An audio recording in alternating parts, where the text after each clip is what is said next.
how are you? I hope that you will be fine and happy.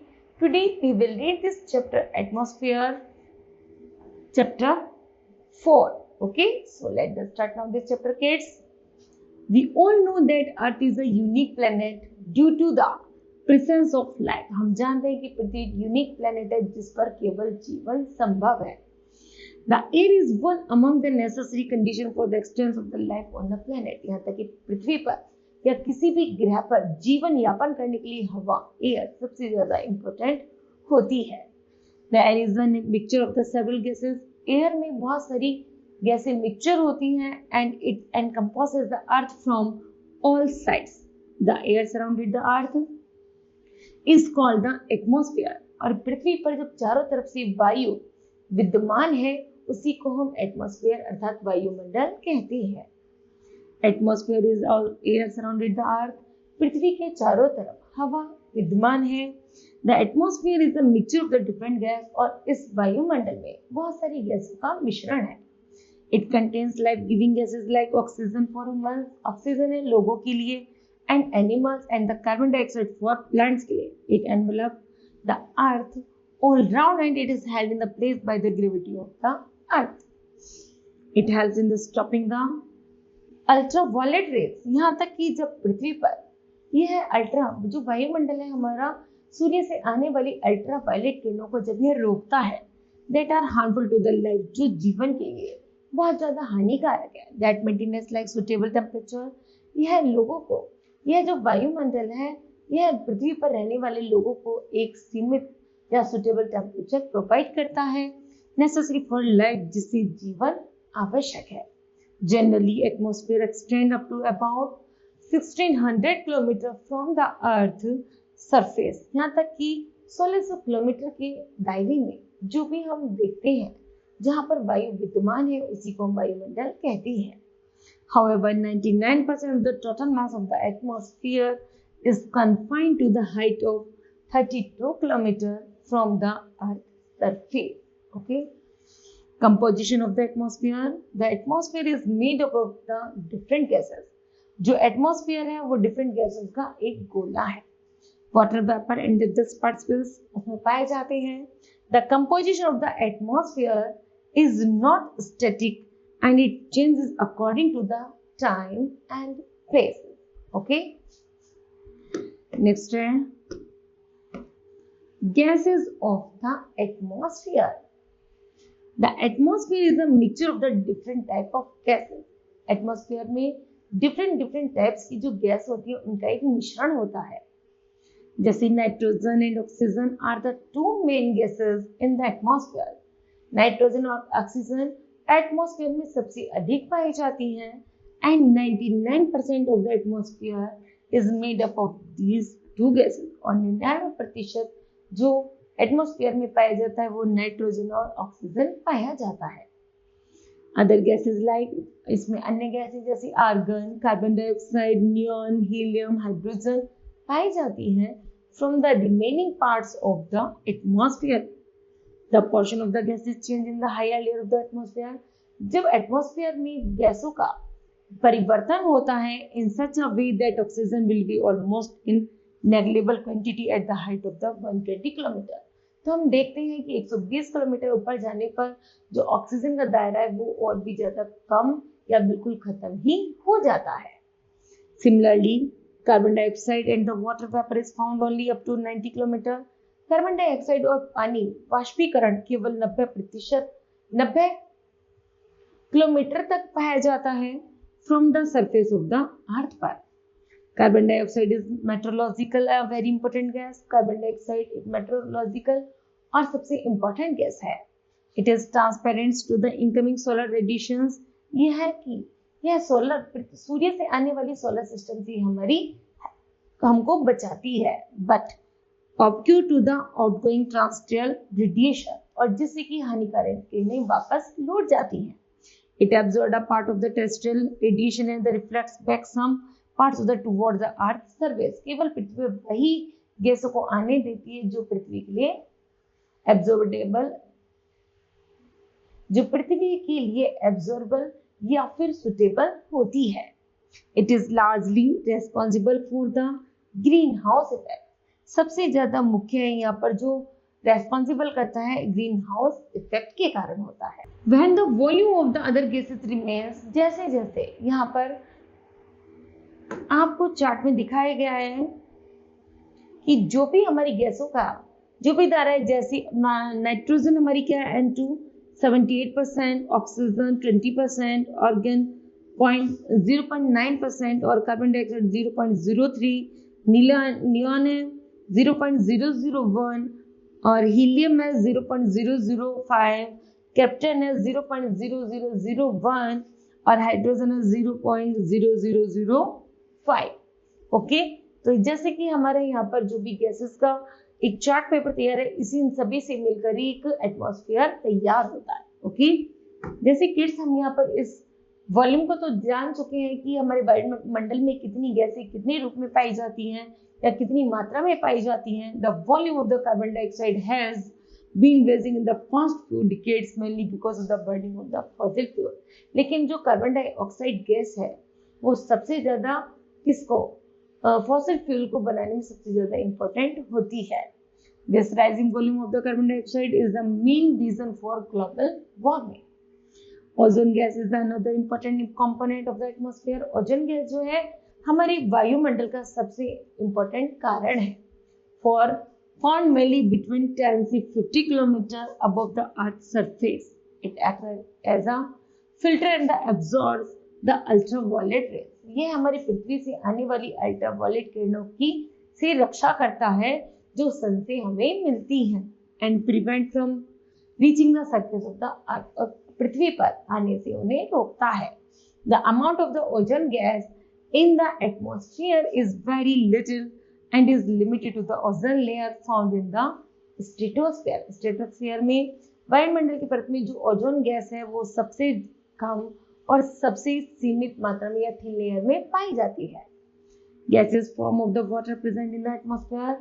Atmosphere में जो पानी gases के साथ साथ पानी भी होता है, गैस जो होता है वाटर फॉर्म्स के रूप में होते हैं, is called water vapour. It is source of all kinds of the perceptions। The amount of the water vapor decreases with altitude। It also decreases from the equator।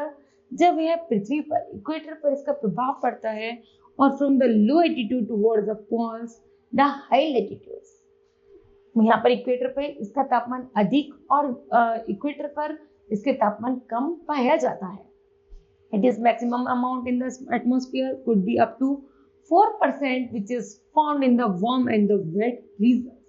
Water vapor reaches in the atmosphere through evaporation। Water vapor के कारण ही पृथ्वी से evaporation होता है and transpiration होता है। Evaporation take place in the ocean। Evaporation सबसे ज्यादा कहाँ पाया जाता है? ओशियन से, सी से, रिवर से, पॉन्ड से एंड लेक से। While transpiration take place और यह पेड़ों से जो भी पानी लिया जाता है पेड़ से, ट्री से, लिविंग बींग से, वो होता है transpiration. Water vapour absorb part of the incoming solar radiations। यहाँ तक कि जो वाटर वेपर होता है वो सोलर रेडिएशन से क्या करता है, जैसे जो इनकमिंग होती है insolation from the sun the preserve, तो सूर्य से आने वाली किरणों से हमारी रक्षा करता है। It thus act like a blanket aligning the earth. यहाँ तक कि यह पृथ्वी पर एक ब्लैंकेट की तरह कार्य करता है। Neither to became too cold, ना तो उसे ठंड लगती है और न ज्यादा गर्मी लगती है। Water vapour also contributes to stability and the instability in the air. और वाटर वेपर के कारण वायुमंडल में स्टेबिलिटी और इंस्टेबिलिटी दोनों ही आती है। Dust particles are generally found in the lower layers of the atmosphere.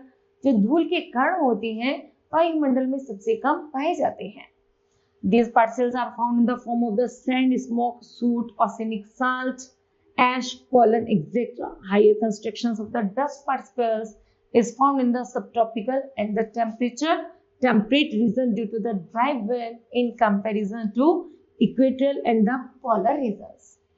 These dust particles help in the condensations of the water vapor. During the condensations, water vapor gets condensed in the form of the droplets around these dust particles and the dust clouds are formed। Okay, चलिए structure of the atmosphere है। The atmosphere can be divided. जो atmosphere होता है divide हो सकता है into 5 layers में। according to the diversity of temperature and the density they are.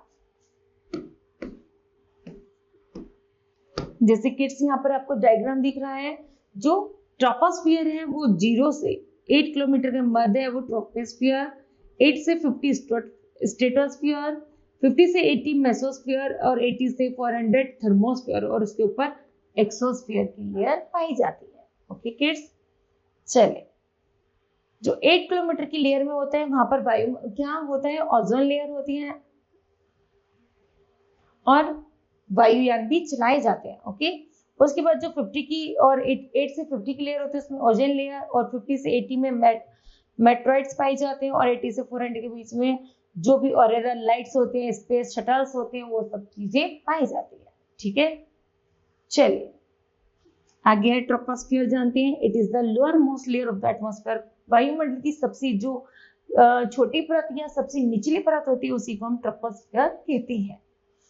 Okay, the height of the layer is about 18 kilometre on the equator and the 8 kilometre of the poles. यह pole से 8 kilometre, पोल से ये जो पोल है पोल से 8 kilometre और equator से यहाँ जो इक्वेटर से 18 किलोमीटर होती है. ओके, चलिए नेक्स्ट है the thickness of the troposphere is greatest at the equator. यहाँ तक ये इक्वेटर से बहुत ज्यादा मोटी परत होती है because it is transported to great heights by strong convectional current. Number second, troposphere contains dust particles and the water vapour. This is the most important layer of the atmosphere because all kinds of the weather changes take place only in this layer. The air never remains static in this layer. Therefore, this layer is called changing sphere or troposphere.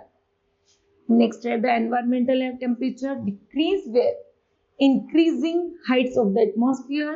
It decreased at the rate of the 1 degree Celsius for every 165 meter of height. This is called normal lapse rate. क्या कहते हैं इसे हम? normal lapse rate कहते हैं. The zone separating troposphere from the sea from the stratosphere is also known as the tropopause. The air temperature at the tropopause is about 80 degrees Celsius over the equator and about 45 degrees Celsius over the poles. The temperature here is the nearly constant and hence it is called tropopause. Okay, चलिए next is stratosphere. Stratosphere is formed just above the troposphere. Troposphere के तुरंत ऊपर की जो layer होती है उसे हम स्ट्रेटोस्फीयर कहते हैं. It extend up to the height. यह लगभग 18 से 50 किलोमीटर के मिड पाई जाती है. The temperature remains almost the same in the lower part of this layer up to the height 20 kilometre. यहाँ तक कि 20 किलोमीटर के दायरे पर. After this, the temperature increased slowly with the increasing in the height. जैसे जैसे दबाव बढ़ता जाता है वैसे टेम्परेचर बढ़ता रहता है. The temperature increased due to the presence of the ozone gas in the upper part of this layer. और इसके upper part में ozone gas पाई जाती है. Weather related incident don't take place in this layer. The air blows horizontally here, therefore this layer is considered ideal for the flying of aircraft. और stratosphere में aircraft भी उड़ते हैं. The upper limit of the stratosphere is known as the stratopause. इसी stratosphere की जो एक limit upper limit होती है उसी को हम स्ट्रेटोपॉज कहते हैं. One important features of stratosphere is that it contains a layer of ozone gas. The relative thickness of the ozone layer is measured in Dobson units. It's mainly found in the lower portion of the stratosphere from approximately 20 to 30 kilometers above the Earth's surface. It contains high concentrations of ozone in relation to other parts of the atmosphere. It is the region of the stratosphere that absorbed most of the sun ultraviolet radiation. Okay, चलिए next है mesosphere. It is the third layer of the atmosphere की जो third layer है उसी को हम mesosphere कहते हैं। इट एक्सटेंड अप टू, इसकी हाइट 80 किलोमीटर तक है। In this layer the temperature started decreasing with increasing altitude and reach above 100 degrees Celsius at the height of 80 degrees. Meteors or the falling stars occur in this layer. The upper limit of the mesosphere is known as mesopoles. Next is thermosphere. This layer is located between 80 and the 400 km above the mesosphere. यहाँ तक कि 80 से 40 kilometre की दायरे में जो भी परत पाई जाती है उसे हम थर्मोस्फीयर कहते हैं। It contains electricity charged particles known as आइकन, hence it is known as the ionosphere. Radio waves transmitted, जो रेडियो की वेव्स होती हैं वो यहीं से ट्रांसमिटेड की जाती है अर्थ पर, reflected back to the earth by this layer and due to this radio broadcasting that became possible. The temperature here starts increasing with heights.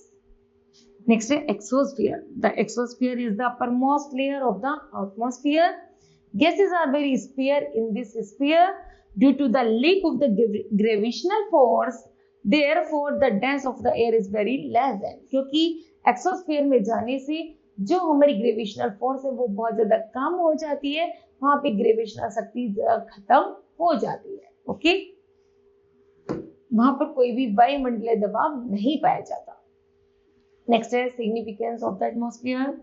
The atmosphere is in the insulating blanket protecting the earth. The atmosphere is an insulating blanket protecting the earth. It soften the intense light and the heat of the sun. जब पृथ्वी पर सूर्य से जो भी heat और गर्मी मिलती है जब उसकी रोकथाम की जाती है, the ozone layer absorb the most